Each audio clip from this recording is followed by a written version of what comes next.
ஏசாயா 56 அதிகாரம். மக்களினத்தார் யாவரும் ஆண்டவரின் மக்கள். ஆண்டவர் கூறுவது இதுவே: நீதியை நிலைநாட்டுங்கள், நேர்மையை கடைப்பிடியுங்கள். நான் வழங்கும் விடுதலை அண்மையில் உள்ளது, நான் அளிக்கும் வெற்றி விரைவில் வெளிப்படும். இவ்வாறு செய்யும் மனிதர் பெயர் பெற்றவர்.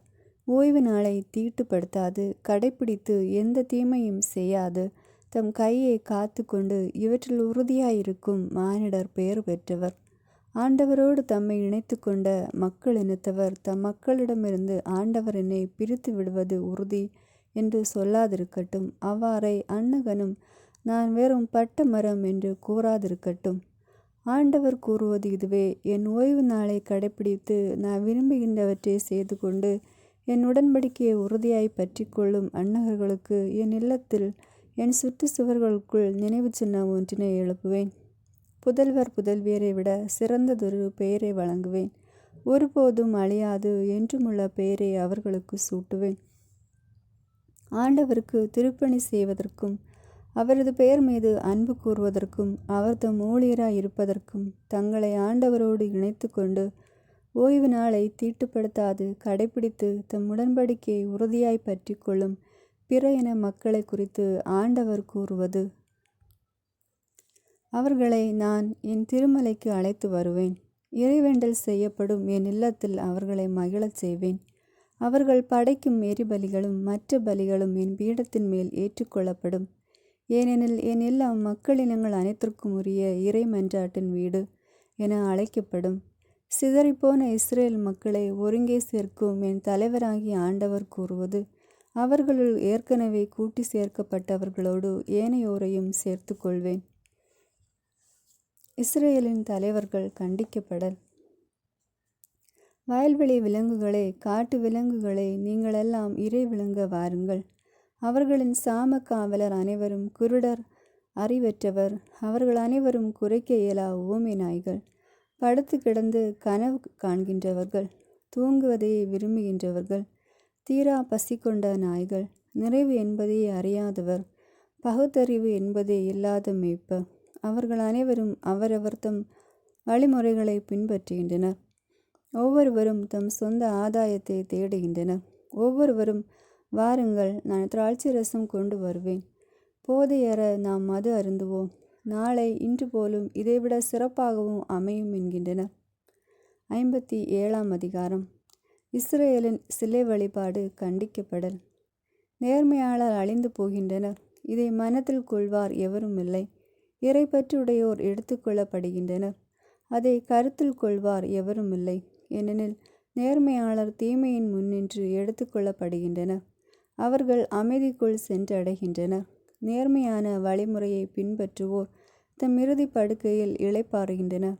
சூனியக்காரியின் மக்களை, விபச்சாரன் விலைமாதின் வாரிசை, அருகில் வாருங்கள். யாரை பார்த்து நீங்கள் நகைக்கின்றீர்கள்? யாருக்கு எதிராக வாயை பிளந்து நாக்கை நீட்டுகின்றீர்கள்? நீங்கள் கொடுமையின் பிள்ளைகள் அன்றோ? பொய்மையின் சன்னதி என்றோ?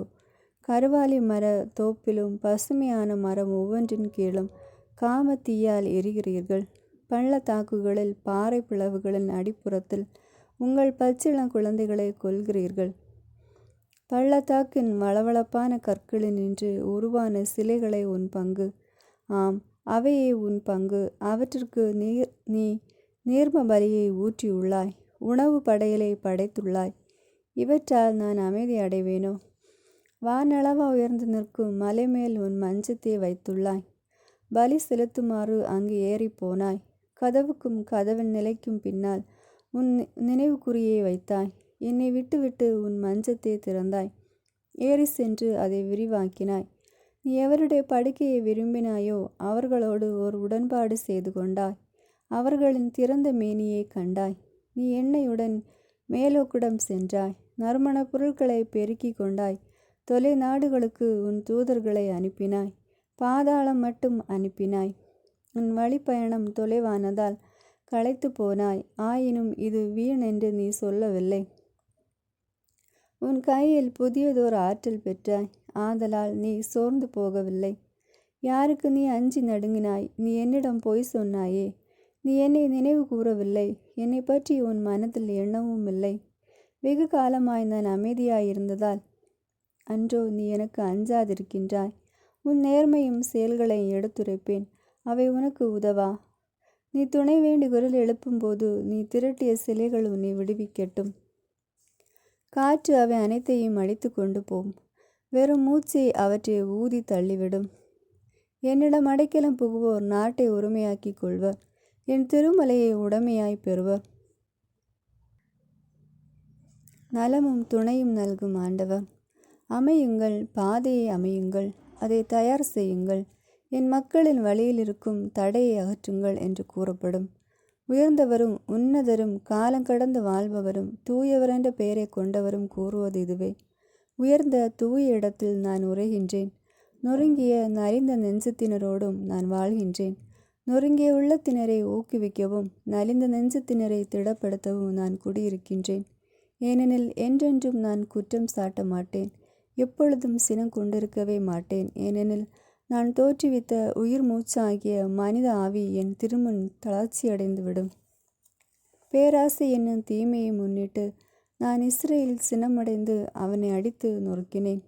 சீற்றம் கொண்டு என்னை அவனுக்கு மறைத்து கொண்டேன். அவனோ என்னை விட்டு விலகி மனம் போன போக்கிலே சென்றான். அவன் சென்ற பாதைகளை கண்டேன், ஆயினும் அவனை குணமாக்குவேன். அவனை நடத்தி சென்று அவனுக்கு மீண்டும் ஆறுதல் அளிப்பேன். அவனுக்காக அழுவோரின் உதடுகளில் நன்றி ஒலி எழ செய்வேன். அமைதி தொலையில் இருக்கும்போருக்கு அருகில் இருப்போருக்கும் அமைதி என்கிறார் ஆண்டவர். அவர்களை நான் நலமடைய செய்வேன் என்கிறார் ஆண்டவர். கொடியவரோ கொந்தளிக்கும் கடல் போல் இருக்கின்றனர். அந்த கடலால் அமைதியாயிருக்க இயலாது. அதன் நீர்த்திரள்கள் சேற்றையும் சகதியையும் கிளறி விடுகின்றன. கொடியவர்களுக்கு அமைதியே இல்லை என்கிறார் என் கடவுள். 58ஆம் அதிகாரம். உண்மையான உண்ணா நோன்பு. பேரொலி எழுப்பி கூப்பிடு, நிறுத்திவிடாதே. எக்காலம் முழங்குவது போல் உன் குரலை உயர்த்து. என் மக்களுக்கு அவர்களின் வன் செயல்களையும் யாக்கோபின் குடும்பத்தாருக்கு அவர்களின் பாவத்தையும் எடுத்து கூறு. அவர்கள் நேர்மையானவற்றை செய்யும் மக்களினம் போலும் தங்கள் கடவுளின் கட்டளையை கடைப்பிடிப்போர் போலும் நாள்தோறும் என்னை தேடுகின்றார்கள். என் நெறிமுறைகளை பற்றிய அறிவை நாடுகின்றார்கள். நேர்மையான நீதி தீர்ப்புகளை என்னிடம் வேண்டுகின்றார்கள். கடவுளை அணுகி வர விளைகின்றார்கள். நாங்கள் உண்ணா நோன்பிருந்த பொழுது நீ எங்களை நோக்காதது ஏன்? நாங்கள் எங்களை தாழ்த்தி கொண்ட போது நீர் எங்களை கவனியாதது ஏன் என்கின்றார்கள். நீங்கள் நோன்பிருக்கும் நாளில் உங்கள் ஆதாயத்தையே நாடுகின்றீர்கள். உங்கள் வேலையாட்கள் அனைவரையும் ஒடுங்குகின்றீர்கள். இதோ வழக்காடவும் வீண் சண்டையிடவும் கொடும் கையால் தாக்கவுமே நீங்கள் நோன்பிருக்கிறீர்கள். இன்று போல் நீங்கள் உண்ணா நோன்பிருந்தால் உங்கள் குரல் உன்னதத்தில் கேட்கப்படாது. ஒருவன் தன்னை ஒடுக்கிக் கொள்ளும் நாளையா நான் உண்ணா நோன்பின் நாளாக தெரிந்து கொள்வது? ஒருவன் நாணலை போல் தன் தலையை தாழ்த்தி சாக்கு உடையும் சாம்பலையும் அணிந்து கொள்வதா எனக்கு ஏற்ற நோன்பு? இதையா நீங்கள் நோன்பு என்றும் ஆண்டவருக்கு உகந்த நாள் என்றும் அழைக்கின்றீர்கள்?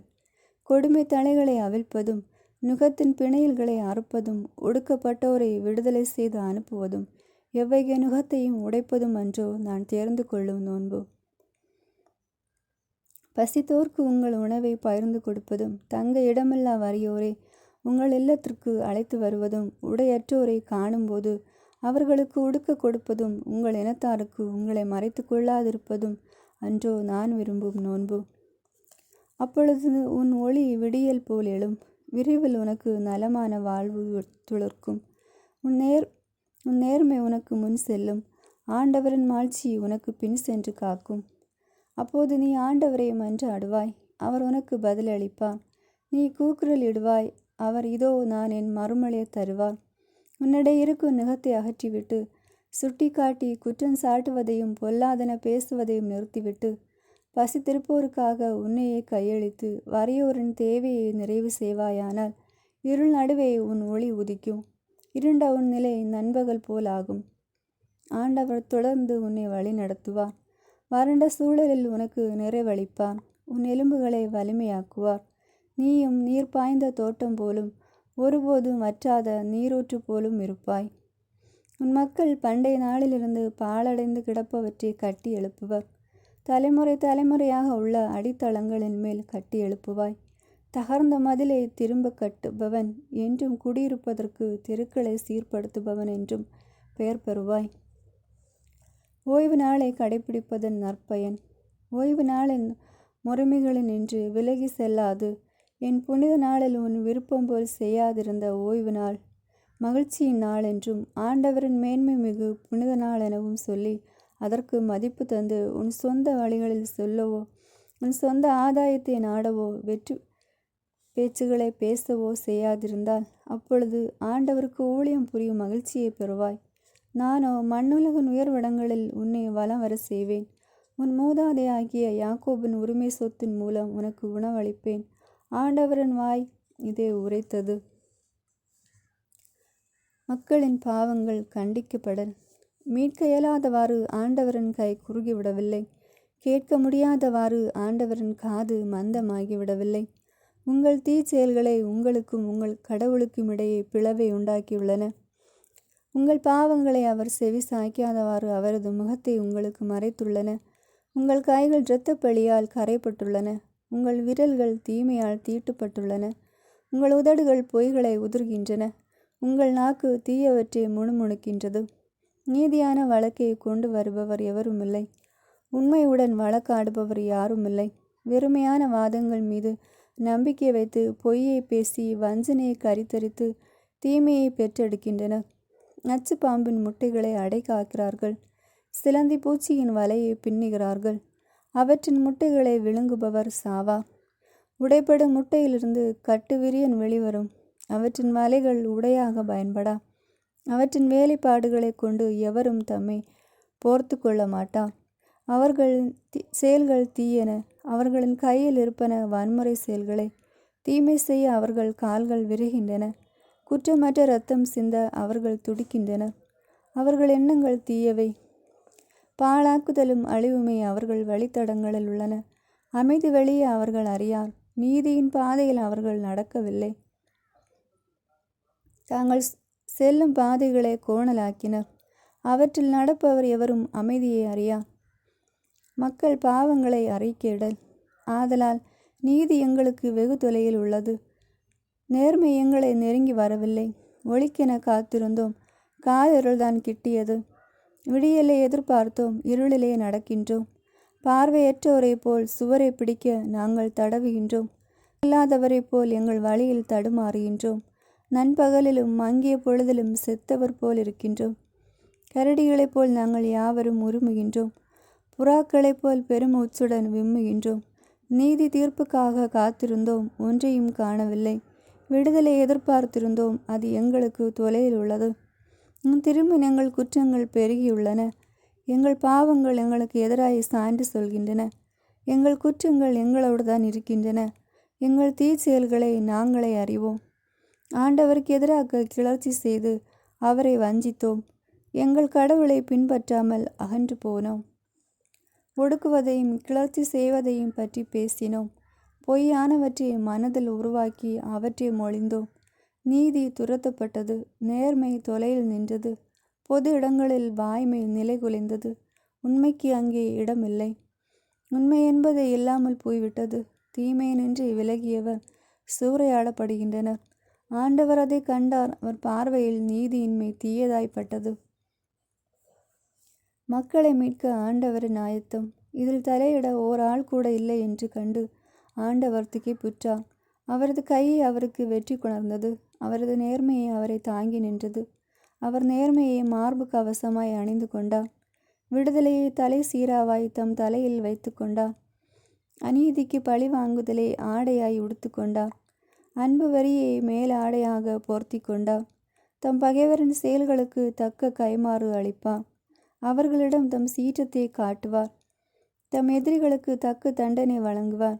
தீவு நாடுகளுக்கு தகுந்த பதிலடி கொடுப்பார். மேலை நாட்டினர் ஆண்டவரின் பெயருக்கு அஞ்சுவர். கீழே நாட்டினர் அவரது மாட்சிக்கு நடுங்குவர்.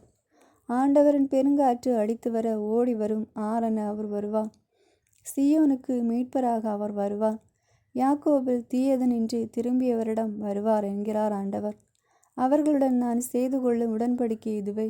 உன்மேல் இருக்கும் என் ஆவியும் உன் வாயில் நான் வைத்துள்ள என் வார்த்தைகளும் உன் வாயினின்று உன் வழிமரபினர் வாயினின்றும் வழி வழி வரும் உன் தலைமுறையினர் வாயினின்றும் இன்றும் என்றென்றும் நீங்கி விடாது என்கிறார் ஆண்டவர். 60ஆம் அதிகாரம்.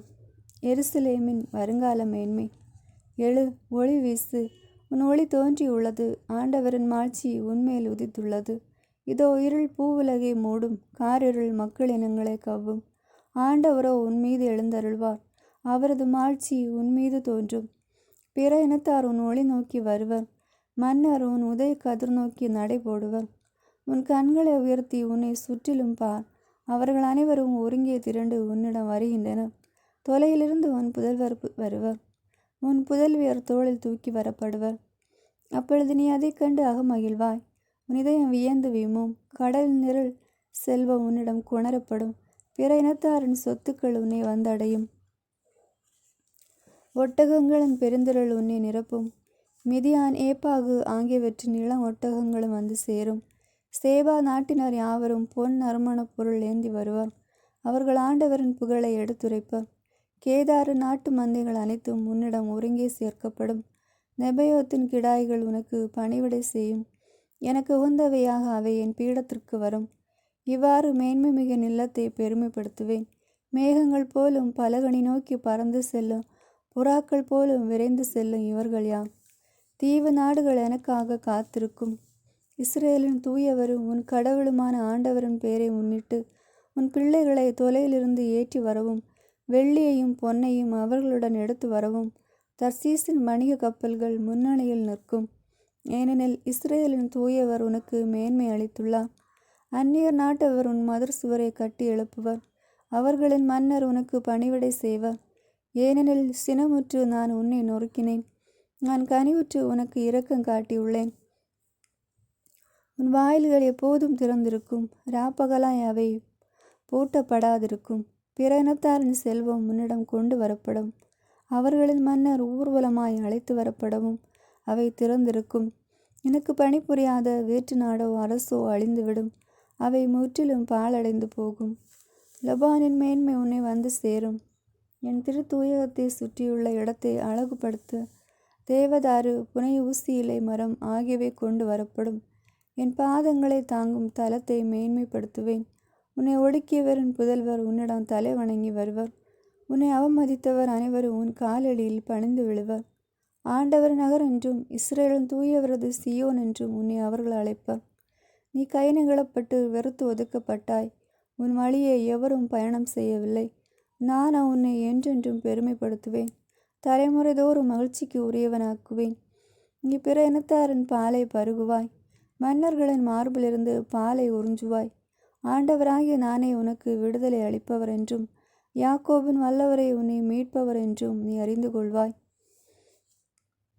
வெண்கலத்திற்கு பதிலாய் பொன்னையும், இரும்பிற்கு பதிலாய் வெள்ளியையும், மரத்திற்கு பதிலாய் வெண்கலத்தையும், கற்களுக்கு பதிலாய் இரும்பையும் கொண்டு வருவேன். உங்கள் கண்காணியாய் சமாதானத்தையும் உங்களை வேலை வாங்குமாறு நேர்மையையும் நியமிப்பேன்.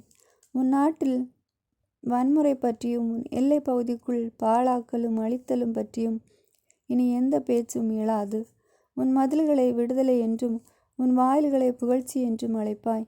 கதிரவன் உனக்கு இனி பகலில் ஒளி தர வேண்டாம், பால் நிலவும் உனக்கு ஒளி வீச வேண்டாம். ஆண்டவரே இனி உனக்கு முடிவில்லா பேரொளி, உன் கடவுளே இனி உனக்கு மேன்மை. உன் கதிரவன் ஒருபோதும் மறையான், உன் நிலா இனி தேய்ந்து போகாள். ஆண்டவரே உனக்கு என்றுமுள்ள ஒளியாக இருப்பார், உன் கண்ணீரின் நாட்கள் ஒளிந்து போம். உன் மக்கள் அனைவரும் நேர்மையாளராயிருப்பர், அவர்கள் நாட்டை என்றென்றும் உரிமையாக்கி கொள்வர். நான் மாட்சி உடைமாறு நட்டு வைத்த மரக்கிளை அவர்கள், என் கை வேலைப்பாடும் அவர்களே. அவர்கள் சிறியார் 1000 பெருகுவர், அற்பரும் ஆற்றல் மிகு மக்களினமாவர். நானே ஆண்டவர், ஏற்ற காலத்தில் இதை நான் விரைவாய் செய்து முடிப்பேன். ஆமேன். God bless you.